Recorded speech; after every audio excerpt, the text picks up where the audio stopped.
So what I want to share with you is something that I haven't seen in many leadership theories before. I'm setting a framework for how I describe leadership, and I'm using the context of how everything works as a means for doing that. So the first thing I'm going to put on the board right here is this. So think about it as we go through. Leadership is everything. I'm going to tell you about three key things. First, the reason why I want to tell you about this is I came here to talk about the principles of leadership. The reason why I use principles rather than practices is practices are things that may work in certain circumstances. Principles are things that are like natural laws. They work all the time. Whether you believe them or not, they work.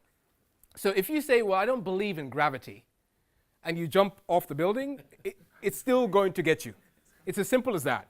So whether you believe it or not, these natural laws are going to exist. But before I talk about the natural laws in leadership, I want to talk about natural laws that relate to the quantum era and describe that a little bit more. The human brain is the most complex living organism ever in the universe. Most complex.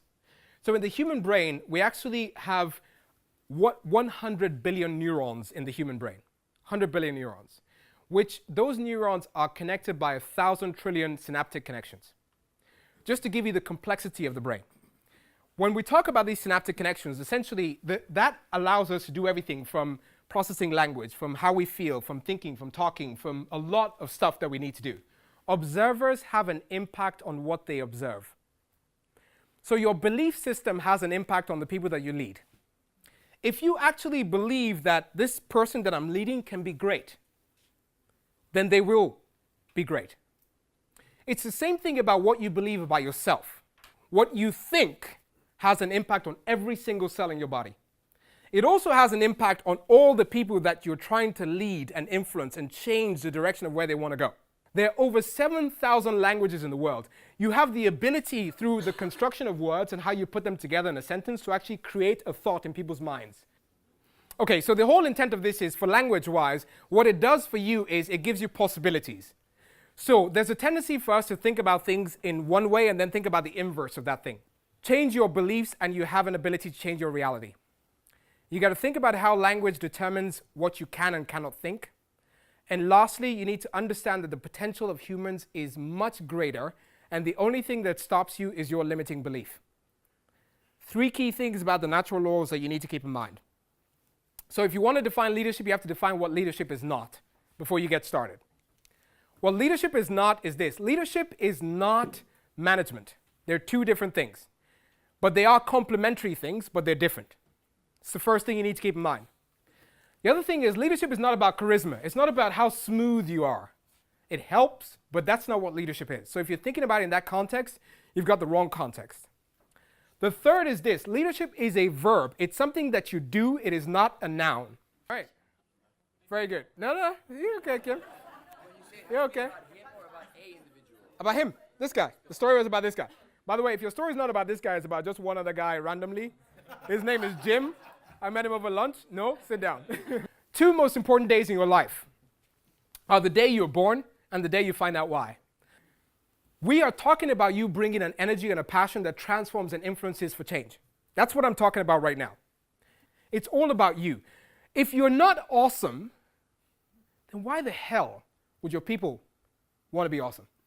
The authentic you might say, I haven't found my dream yet. I'm searching for my purpose. But believe me, I think everyone has the potential to achieve it. Yeah. While I'm still searching, I can encourage you because you found your dream, you can do it. Exactly. That's the authenticity, so we're fully aligned. We're friends again, guys. It's all good. It's all good. If you actually understand that the only thing that limits you from your potential is you, holy smokes, it's not, I can't blame that guy. It's me. You cannot achieve transformation unless you move the barriers of your mind. This is about a vision. This is about stimulating the brain towards action.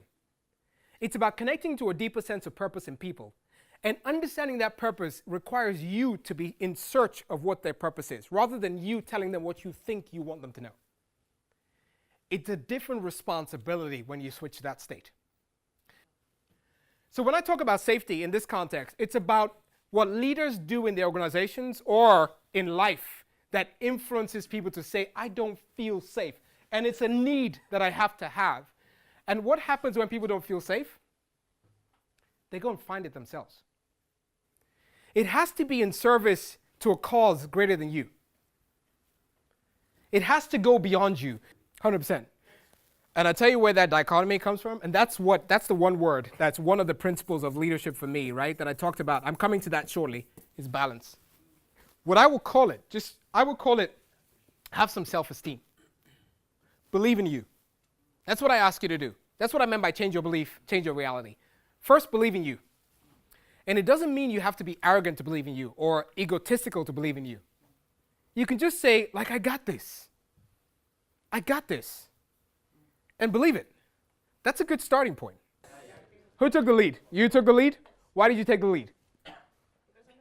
Because I'm a leader. That's what I'm talking about. How did that go? I can see some high fives. Did that go better than the first time? So for some of you, it went better than the first time, yeah? It did. Why did it go better than the first time? It was clear. There was experience.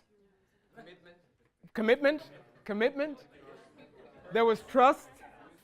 Empty your mind. Be formless, shapeless like water. If you put water into a cup, it becomes a cup.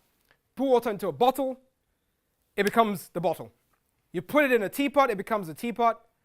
Now water can flow or it can crash. Be water, my friends. Flexibility and balance. We talked about humility. You've got to be humble, but you're not passive. Yeah? Humble, but not passive. You've got to be able to lead, but ready to follow. Oh boy, it's blowing my mind here. How am I going to do that? And from impacting your world through getting clarity of purpose and direction, you're creating a legacy. But you move beyond that legacy being yours to a legacy where it's not about you impacting your world. It's about all of us impacting our world. It becomes our vision. Let's rock this, people. Thanks very much for your time. Appreciate it.